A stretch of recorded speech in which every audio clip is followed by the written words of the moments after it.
સ્વાગત છે ફરી એકવાર આપણી યુટ્યુબ ચેનલ નકુમરીશની અંદર। આજના વિડીયોની અંદર વાત કરીએ રાજ્યના એવા જિલ્લા અને તાલુકા વિશે વાત કરવાની છે જ્યાં વરસાદ ન પડવાને કારણે દુષ્કાળ જેવી પરિસ્થિતિ છે એ સર્જાઈ રહી છે અને મિત્રો ઊભો પાક છે સુકાઈ રહ્યો છે। વાત કરીએ મિત્રો ચોમાસુ પાકના વાવેતર માટે ખેડૂતોએ પાક ધિરાણ લઈને મોંઘા બિયારણો, ખાતરો, દવા અને મજૂરી પાછળ છે હજારો રૂપિયાનો ખર્ચ કર્યો હોય છે, પરંતુ આ કુદરતી આફત અને વરસાદની અછતને કારણે પાક છે એ સંપૂર્ણપણે નિષ્ફળ ગયો છે।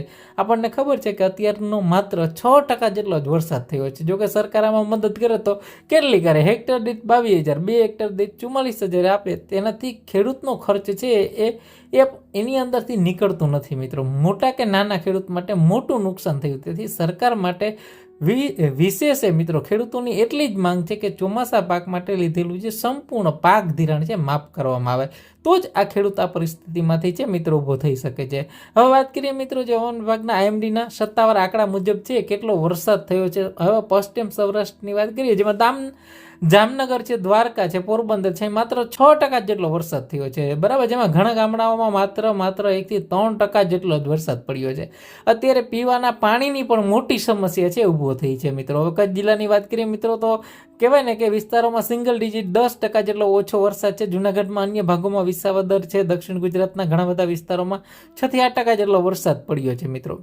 દક્ષિણ કે મધ્ય ગુજરાતમાં જે કહેવાય ને કેનાલોની સારી સુવિધા ઉપલબ્ધ છે, પરંતુ સૌરાષ્ટ્રના મોટા ભાગના વિસ્તારોમાં સંપૂર્ણપણે વરસાદ છે એના ઉપર જ નિર્ભર હોય છે। જ્યારે વરસાદ ખેંચાય છે ત્યારે મોટો ફટકો છે ખેડૂતોને પડતો હોય છે મિત્રો। હવે વાત કરીએ મિત્રો સરકારને એક નમ્ર અપીલ છે કે જ્યાં 1 થી 10% જેવો નહિવત વરસાદ પડ્યો છે, જેવા તમામ તાલુકાના ગામડાઓ છે, બરાબર, તમામ જિલ્લા તાલુકાના ગામડાઓને છે દુષ્કાળગ્રસ્ત જાહેર કરવામાં આવે, બરાબર।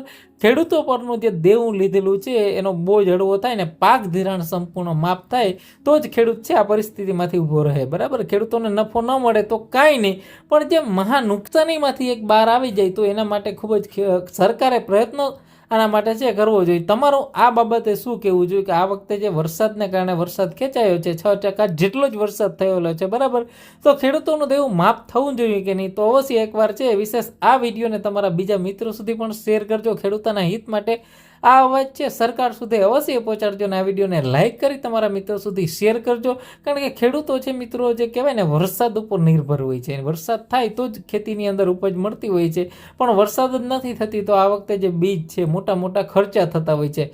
એક ખેડૂતોએ મિત્રો જે બીજ લેતા હોય છે, બીજનો મોટો ભાવ હોય છે, ત્યારબાદ મિત્રો વાવણી કરે, પછી નિંદામણ કરે કે તમામ ખર્ચો છે કાઢો, ત્યારે વિશેષ એને જ્યારે બજારમાં ભાવ પણ નથી આવતો। આ વખતે તો વરસાદ નથી થયો તો સંપૂર્ણપણે પાક છે નુકસાન થતું હોય તો અવશ્ય એક વખત છે ખેડૂતોના હિત માટે આ મોટો નિર્ણય થાય અને દુષ્કાળગ્રસ્ત જે વિસ્તાર છે જાહેર કરે અને સરકાર વિશેષ ખેડૂતોને લાભ આપે, જે